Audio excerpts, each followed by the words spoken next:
बड़े बड़े राक्षस थे, उनके पास बड़ी बड़ी टीमें थी, बड़े बड़े उनके पास सेनाएं थी, सब स्वाहा हो गए। और भाइयों बहनों, जंगल में उन्होंने माता सबरी के भी जूठे बेर खाए, वनवासियों को, गिरवासियों को गले से लगाया। जामवंत भी, हनुमान भी, अंगद भी, सुग्रीव भी उनके मित्र बने। महर्षि अगस्त का भी आशीर्वाद लिया, सेतुबंध का निर्माण भी किया। और अयोध्या आगमन पर राम राज्य की आधारशिला की नींव को रख करके दुनिया की सबसे आदर्श व्यवस्था के रूप में किसी एक व्यवस्था को दुनिया आज भी मानती है, वह राम राज्य की व्यवस्था को मानती है। और राम राज्य की इसी आधारशिला, आधार भूमि को देखने के लिए भाइयों बहनों, उत्तर प्रदेश में अयोध्या में आज 54 देशों के एम्बेसडर्स और राजनयिक आ रहे हैं। गरीबों के लिए जो योजनाएं बनी, हर घर में शौचालय बन गया, हर गरीब के लिए आवास की व्यवस्था हो गई, हर गरीब को विद्युत की कनेक्शन मिल गए, हर गरीब के घर में स्वस्थ ईंधन के लिए उज्ज्वला योजना के कनेक्शन मिल गए, हर गरीब के स्वास्थ्य के लिए आयुष्मान भारत की 5 लाख रुपए की स्वास्थ्य बीमा का कवर मिल रहा है। हर गरीब के लिए वे सभी सुविधाएं। और अपने और पराये का आभास भाइयों बहनों तब होता है जब व्यक्ति संकट में होता है। हमने पहले दीपोत्सव को पूरी भव्यता के साथ एक नई ऊंचाई तक पहुंचाते रहे, लेकिन अगले 3 वर्ष हमारे लिए कठिन थे जब कोरोना महामारी ने आ घेरा था। लेकिन तब भी हमने दीपोत्सव के कार्यक्रम को बाधित नहीं होने दिया। और हम तो आभारी हैं, माननीय राज्यपाल महोदय भी हर कार्यक्रम में भागीदार बनती थी। कितनी भव्यता के साथ ये सभी कार्यक्रम होते थे।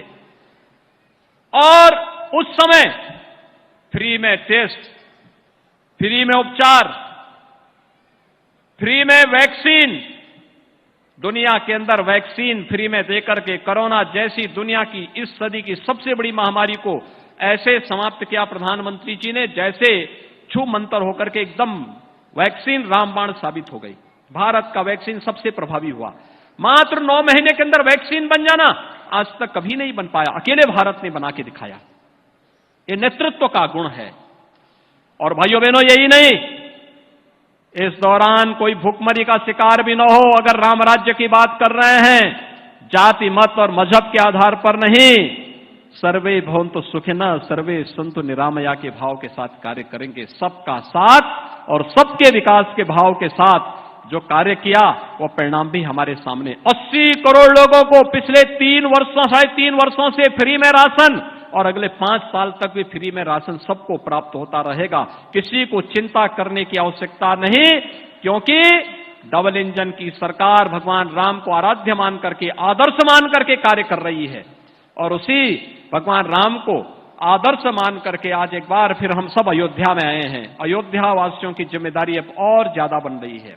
आतिथ्य सेवा का, अतिथि देवो भव का इस पवित्र अभियान के साथ हमें जुड़ना है। याद रखना, अयोध्या में जितने पर्यटक और श्रद्धालु वर्तमान में आ रहे हैं, 22 जनवरी के बाद यानी मकर संक्रांति के बाद इसकी संख्या इससे 10 गुना होने जा रही है। और मैं तो आभारी हूं यहां के सभी पूज्य संतों का, यहां के जनप्रतिनिधियों का, यहां के व्यापारियों का, यहां के नागरिकों का, समाज से जुड़े हुए अलग अलग तबके का, जिन्होंने विकास के मार्ग में कोई बाधा नहीं आने दी, कोई बैरियर नहीं आने दिया। कोई भी कहा कि नहीं अयोध्या उपेक्षित थी, अब अयोध्या उपेक्षित नहीं होगी। रामलला आ रहे हैं, रामलला के आने के पहले अयोध्या भव्य बन जानी चाहिए, दुनिया की सबसे सुंदरतम नगरी बन के रूप में आ जानी चाहिए। और भाइयों बहनों, इसी का परिणाम है कि 30,500 करोड़ रुपए से अधिक की परियोजनाएं एक साथ अयोध्या में उतरती भी दिखाई दे रही हैं। इस अवसर पर मैं एक बार फिर से पूरे प्रदेशवासियों को दीपावली की शुभकामनाएं देता हूं, बधाई देता हूं। दीपोत्सव को हम अपने स्वयं के आनंद के लिए तो लें, अपने पारिवारिक आनंद के साथ साथ अगर हम समाज को भी उसके साथ जोड़ लें, दीपोत्सव का आयोजन ही समाज के हर तबके को जोड़ने का आयोजन है। और भगवान ने यही तो किया था। अयोध्या से गए, निषाद राज को गले लगा लिया, जंगल में गए, चित्रकूट में गए, ऋषि मुनियों के आश्रमों में जाकर के उन्हें अभय होने के लिए एक संकल्प लेकर के बढ़े, और एक ही संकल्प था, निस्सरहीन करो मही भुज उठाए प्रण कीन। और भाइयों बहनों, राक्षस विहीन कर दिया इस धरती को। बड़े बड़े राक्षस थे, उनके पास बड़ी बड़ी टीमें थी, बड़े बड़े उनके पास सेनाएं थी, सब स्वाहा हो गए। और भाइयों बहनों, जंगल में उन्होंने माता सबरी के भी जूठे बेर खाए, वनवासियों को, गिरवासियों को गले से लगाया। जामवंत भी, हनुमान भी, अंगद भी, सुग्रीव भी उनके मित्र बने।